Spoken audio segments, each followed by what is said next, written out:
Mi nombre es Alan Egbert Cabrera. En este caso voy a hacer mi aporte al tema número 2, que es la voltaje, corriente, resistencia y la potencia eléctrica. Muy bien, el voltaje es la fuerza que impulsa a los electrones a moverse dentro de un circuito conductor eléctrico, como si fuera la presión que los impulsa. Aquí en el gráfico vemos que el voltaje es el tanque, el cual es en base a lo que es la energía cinética, va a ser en la posición en la cual se encuentra, va a permitir una fuerza o una potencia que para poder impulsar lo que es la corriente, que en este caso es el flujo del agua.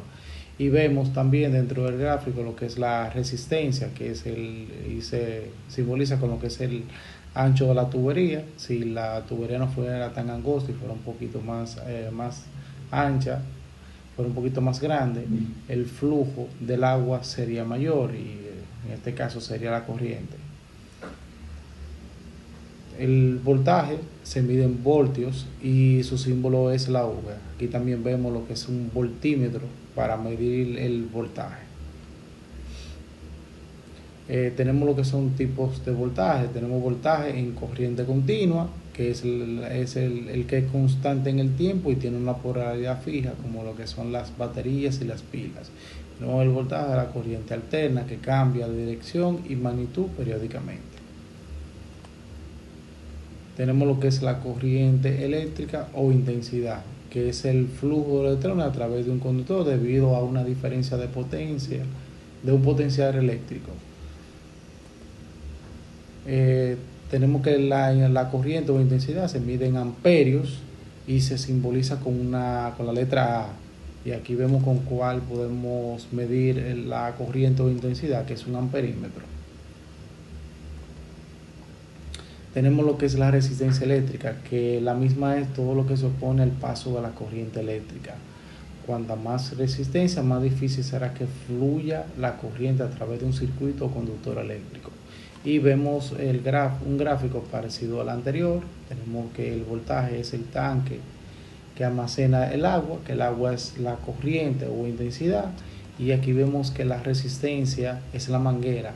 Si la manguera no fuera tan angosta, no fuera tan pequeña, permitiera que el agua fluyera, si fuera más grande, fluyera más agua, que en este caso sería la corriente.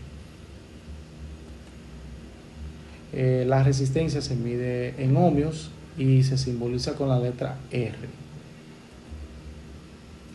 Tenemos tipos de resistencia. Resistencia fija, que tiene un valor constante. La resistencia variable, que es un potencímetro, que su valor se ajusta de manera manual. Y tenemos la resistencia dependiente, que cambia según la condición, como temperatura, un termisor, o luz, fotorresistor. Tenemos lo que es la potencia, que es la cantidad de energía que utiliza un aparato o genera por segundo. Se mide en vatios o watts y se simboliza con la letra P. Aquí tenemos un pequeño ejemplo de cómo buscar lo que es la fórmula de energía activa, y tenemos que la potencia es igual a voltaje por intensidad, que es la corriente. Y tenemos un pequeño ejemplo con lo que es una bombilla, la bombilla que tiene un voltaje o tensión de 10 voltios y una corriente o intensidad de 10 amperes. Vemos que solamente debe multiplicar el voltaje por la corriente o intensidad y nos da un resultado en watts. O sea, la bombilla consume 100 watts. Tenemos tipos de potencia, como lo que es la potencia activa, que es la energía que realmente se usa para trabajar; la reactiva, que es la energía que no se usa, pues no es necesaria en el sistema; y la aparente, que es la combinación de las dos. Aquí vemos un tipo para poder explicar los tipos de potencia con lo que es una cerveza. Vemos que el líquido de la cerveza es la energía activa, la reactiva, las espumas, y la aparente es la combinación de las dos. Muchísimas gracias.